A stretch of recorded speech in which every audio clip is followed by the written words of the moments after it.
Matapos ang naganap na dungeon break sa Japan, kung saan isang tao ang nagligtas sa buong bansa. Akala ng lahat tapos na ang pinakamalalang sakuna.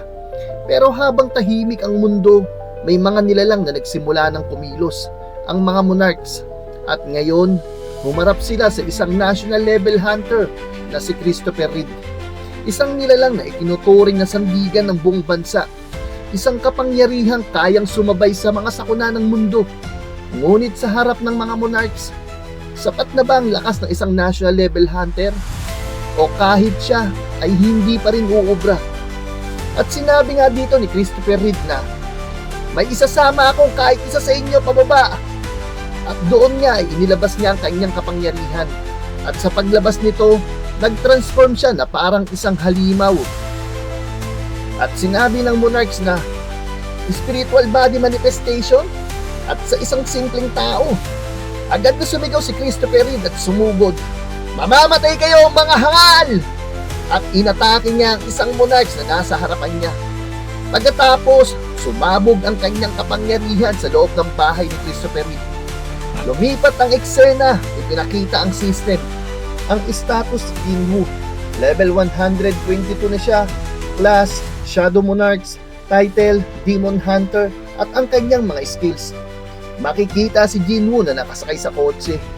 At papaalis na nga siya ng Japan pauwi ng Korea, kung saan siya ang nagligtas sa buong bansa. Lahat ng taong nagtipon dito ngayon ay dahil gusto kanilang makita. Wala kaming eksaktong bilang pero tinatayang mahigit 100,000 ang narito. Napasabi na lang si Jinwoo sa isip niya na mukhang ito na ang huling araw ko sa Japan. At biglang sumingit si Bero sa kanyang isipan. My King, nagbibigay pugay sa iyo ang inyong mga nasasakupan. Marahil ay dapat ninyo silang kawayan bilang pagkilala. At sumagot si Jinwoo na, nagkakamali ka Bero. At pagkatapos lumipat ang eksena sa eroplano. Napasabi si Jinwoo na, ano kaya ang tsansa na aksidenteng makatabi mo sa eroplano ang isang kakilala mo? Hindi mo naman siguro sasabihin nagkataon lang ito. At sumagot ang kanyang katabi, si Adam White. Maganda sana kung iisipin mo nagkataon lang, pero mukhang malabo yun. At binati nga siya ni Jinwoo. Hello ulit, Mr. Adam White. At sumagot si Adam White ng, isang beses lang tayong nagkita pero naaalala mo pa rin ako. Isang karangalan na makilala ka muli. At sa isip ni Jinwoo, napasabi siya na, si Bero naman ang nagsabi sa akin ng pangalan niya. At sinabi ni Bero na, My King, ang pangalan niya ay Adam White. Wag na wag ninyong magkakamali sa pangalan niya sa pagkakataong ito. Makakasama iyon sa reputasyon ninyo bilang hari. At sinabi nga ni Jinwoo na, hindi ba't kinansila na ang kasunduan? At sumagot si Adam White na, alam ko lumalampas ako sa hangganan ko sa paglapit sa iyo nang wala man lang abiso. Pero may mahalaga akong bagay na kailangan pag-usapan. At napatanong nga itong si Jinwoo na, nabigo ba ang US sa pagpigil sa isang S-rank gate?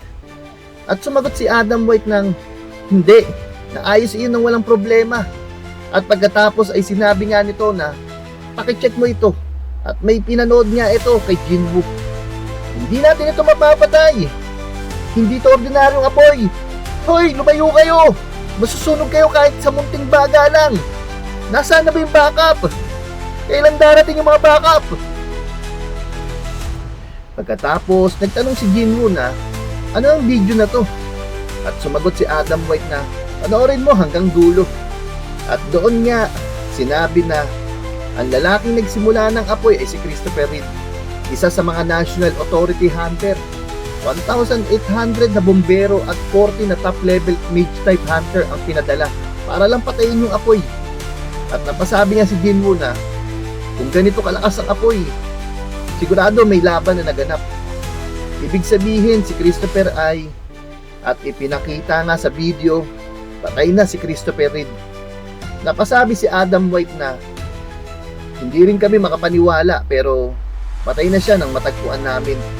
At pagkatapos ipinakita nga ang isang larawan. Ito nga pala yung lalaking pinag-ihinalaan ng Hunter Bureau na responsable. At bigla na lamang hindi maagalaw si Adam White. Ginamitan nga siya ng kapangyarihan ni Jinwoo ng Ruler's Authority. Nanbisik ang mga mata ni Jinwoo at sinabi nga nito na kung nagbibiro ka, At dinurog nga niya ang laptop at sinabi pa niya na hindi ka makakalabas dito ng buhay. Nakita ito ng tauhan ni Adam White at napasigaw si Adam White ng wag wag. At habang unti-unti siyang pinipiga ni Jinwoo, sinabi niya na ang lalaking nasa larawan ay lumabas mula sa isang dungeon. Maaaring hindi siya ang iniisip mo. At napatigil na nga lang si Jinwoo.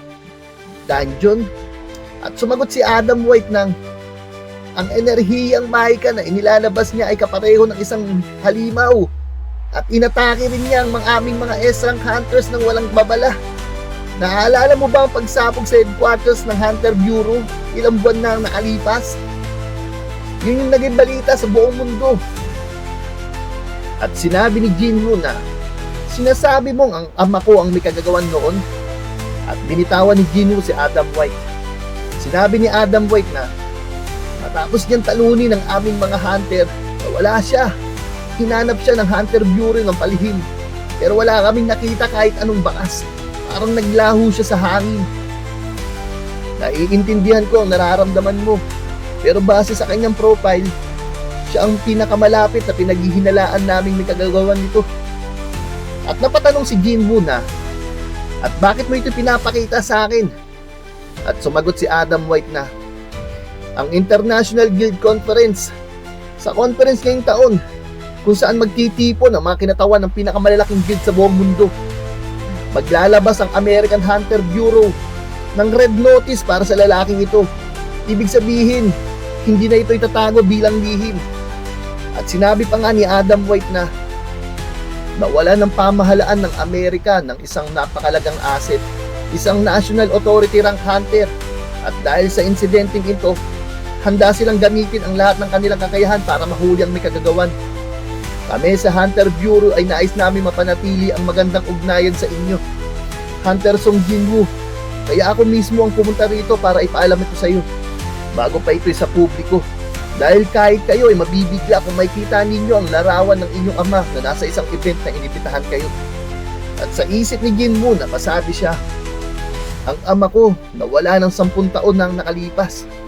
Tapos bumalik bilang isang halimaw. At lumapit ang tauhan ni Adam White at tinanong ito kung ayos lang siya. At sumagot si Adam White ng ayos lang ako, napagod lang. At sa isip ni Adam White, napasabi siya na telekinesis, ibang antas ito kumpara sa mga high rank magic hunters na kayang magpagalaw ng mga bagay. Akala ko ang mga national authority rank hunters lang ang may kakayang gumamit ng ganito kalakas sa telekinesis. Hindi, ang lalaking ito, siya ang ika-6 na national authority rank hunter. Kailangan kong ipaalam ito agad sa vice chairman. At lumipat ang eksena. Ang International Guild Conference ay isang mahalagang kaganapan kung saan iniimbitahan ang mga guild na kumakatawan sa bawat bansa upang talakayin ang kasalukuyang kalagayan at hinaharap ng mundo ng mga hunters. Ilang araw ang nakalipas, inanunsyo ng American Hunter Bureau ang listahan ng mga inibitahan guild. Ang Ajin Guild ng Korea ay naging mainit na usapin sa buong mundo. Ang tanging top rank hunter na rehistrado sa Ajin Guild ay si Song Jinwoo, ang guild master nito. Gayunpaman, inilala ng American Hunter Bureau na ang lalaking ito lamang ang may sapat na lakas upang makipagsabayan sa napakaraming guild na may maraming top rank hunters. At lumipat ng eksena sa isang ginaganap na interview. Sinabi ng interviewer, maraming naging usapan tungkol sa issue ng pag-imbita sa Ajin Guild sa conference ngayong taon sa halip na Hunters Guild. Ano ang masabi niyo tungkol dito, Guildmaster ng Hunters Guild, Hunter Choi Jong-in? At sumagot itong si Choi Jong-in na naniniwala ako na ginawa ng American Hunter Bureau ang malinaw na tamang desisyon. Napasabi ang interviewer na malinaw na tama? Ibig nyo sabihin hindi ito nakapagtataka? At sumagot si Choi Jong-in na oo, lubos akong naniniwala na ganoon nga. At muling nagtanong ang interviewer na gayunpaman, hindi ba't parang pagmamalabis na sabihin ng Ajin Guild ay halos isang one-man show lamang? At sumagot si Choi Jong-in na oo, pero ang taong yun ay si Hunter Song Jinwoo. Kung ang basihan ng mga miyembro ng guild ay ang kakayang lumaban, naniniwala ako na si Hunter Song Jinwoo ay katumbas ng daan-daang miyembro ng guild.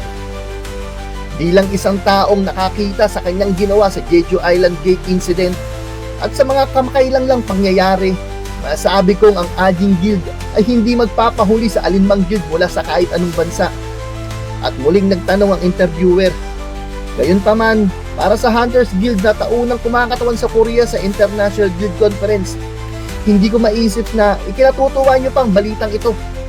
At sumagot si Choi Jong-in na, oo, medyo nakakalungkot na hindi kami makakadalo ngayong taon.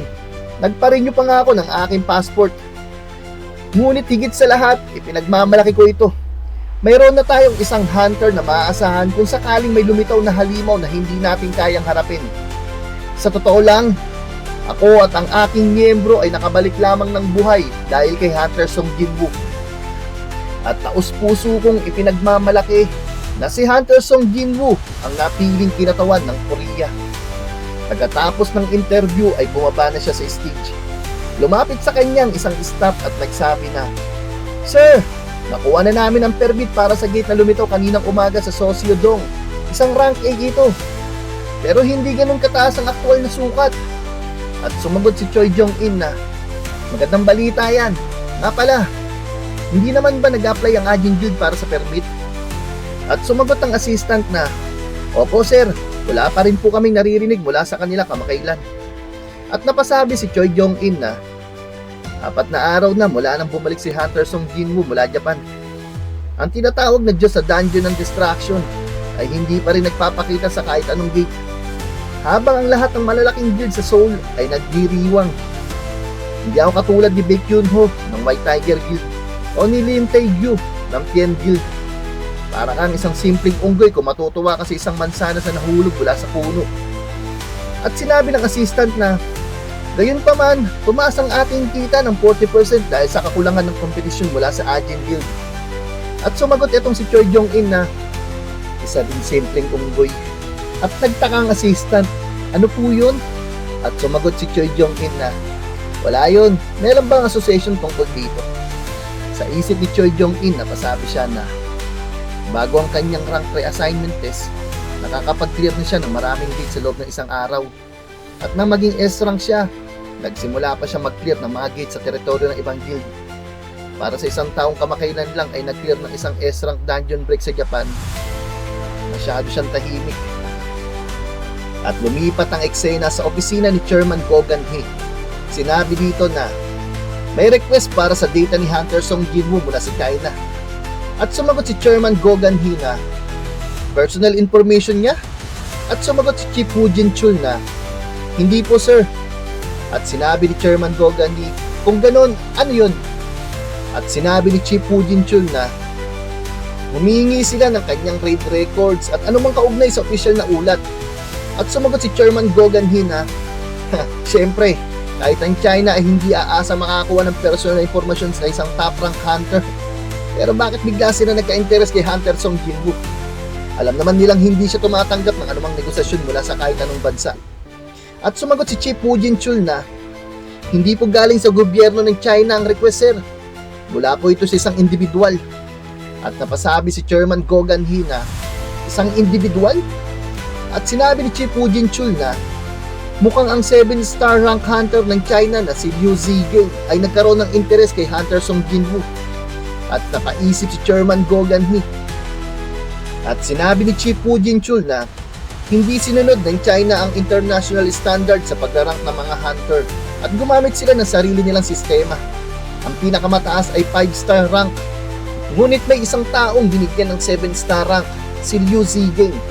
At sinabi ni Chairman Go Gan-hee na ang Liu Zhigang na yun ay interesado kay Hunter Song Jin-woo. At sinabi ni Chief Woo Jin-chul na nakipaglaban si Liu Zhigang sa giant type monster. Oo, marahil yun ang dahilan kung bakit siya nagkaroon ng interest kay Hunter Song Jin-woo na siyang pumatay sa lahat ng mga higante. At sa isip ni Chairman Go Gan-hee, napasabi siya na nakikilala nga ng malakas ang kapwa malakas ha. Rejectin mo ang request o magpadala ka na lang ng limitadong impormasyon. Lumipat ang eksena sa opisina ni Thomas Andre. Napasabi ang assistant na inaasahang darating si Hunter Song Jin-woo sa US bukas.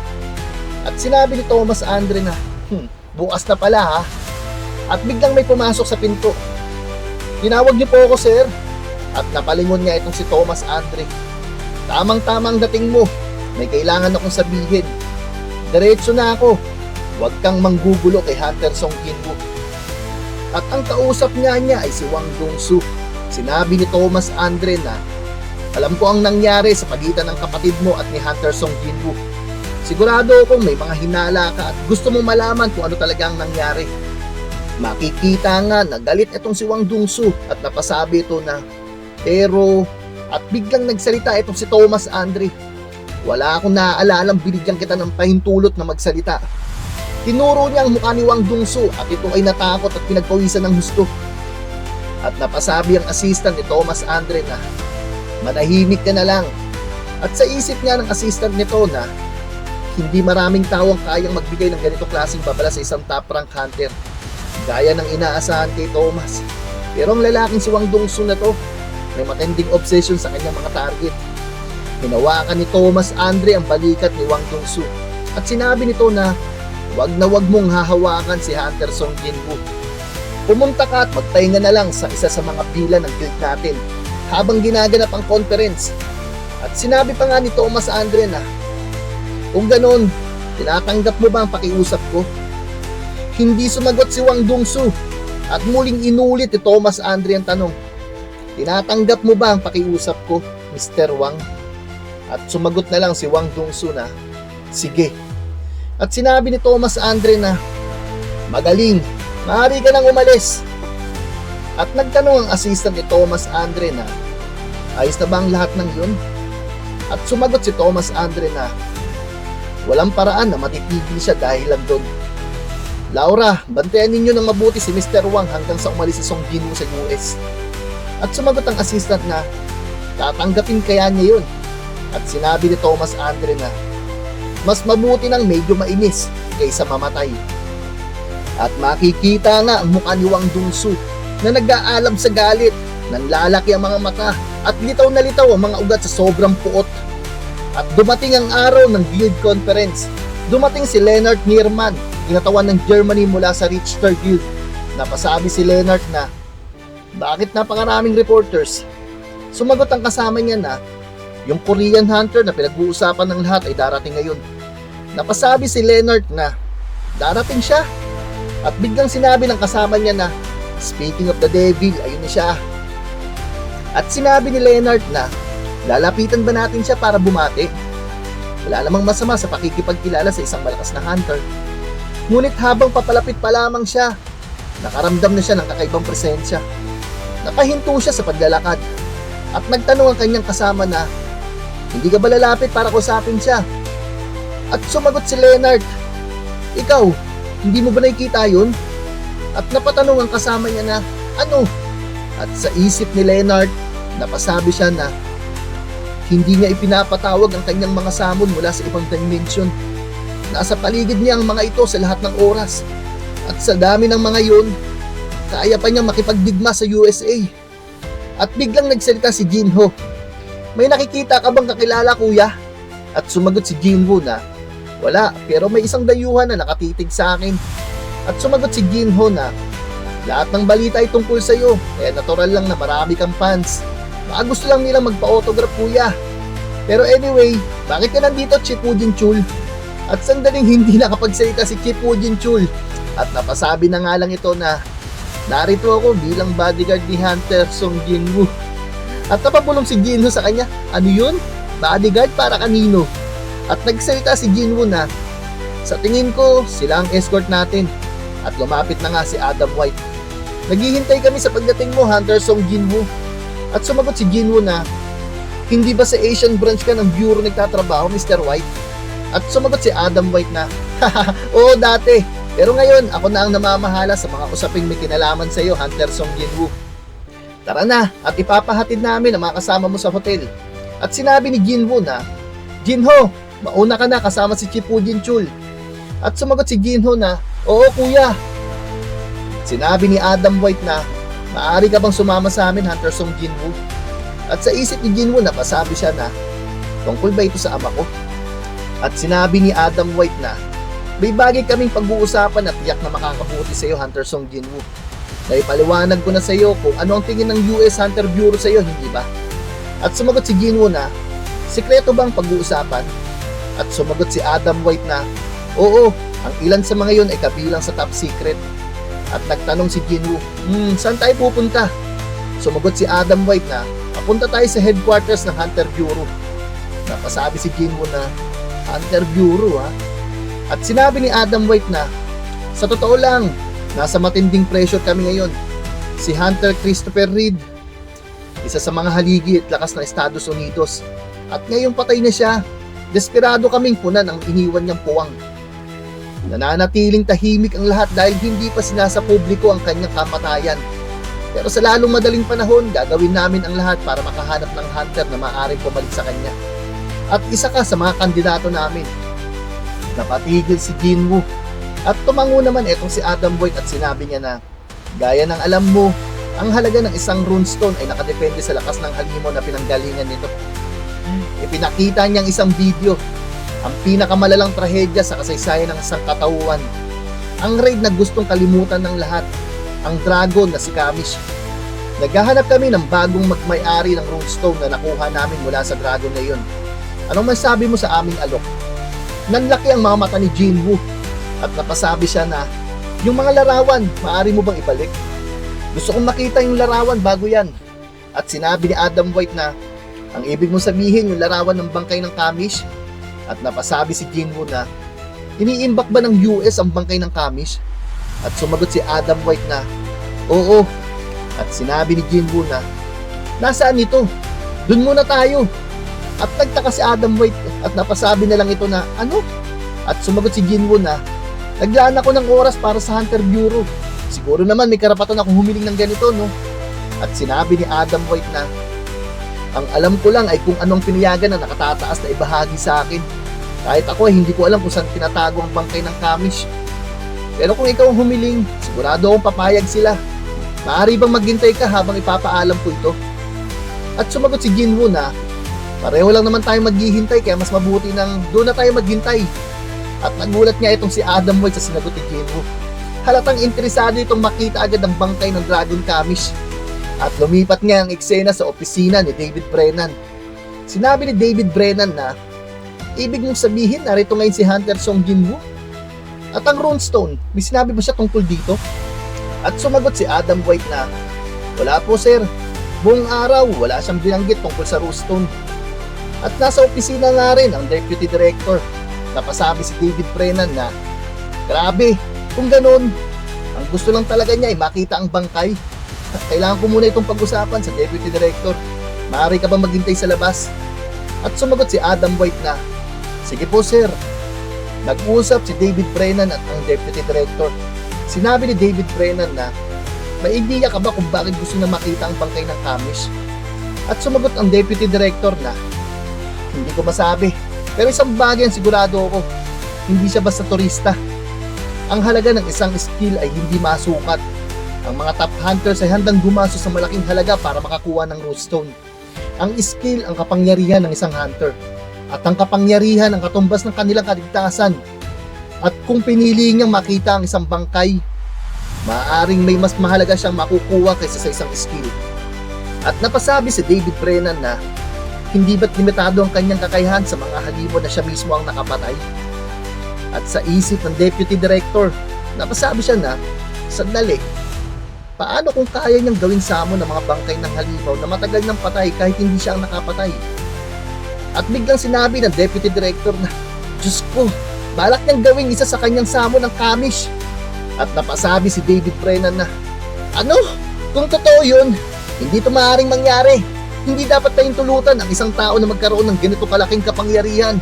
At sumagot ang Deputy Director na, ngunit sir, kung tatanggihan natin ang kanyang hiling, baka mahirapan tayo mapanatili ang magandang relasyon sa kanya. At napaisip si David Brennan, okay, sige, ako mismo ang sasama sa kanya. Maaaring ito na rin ang pagkakataon para makita ako mismo ang kanyang kakayahan.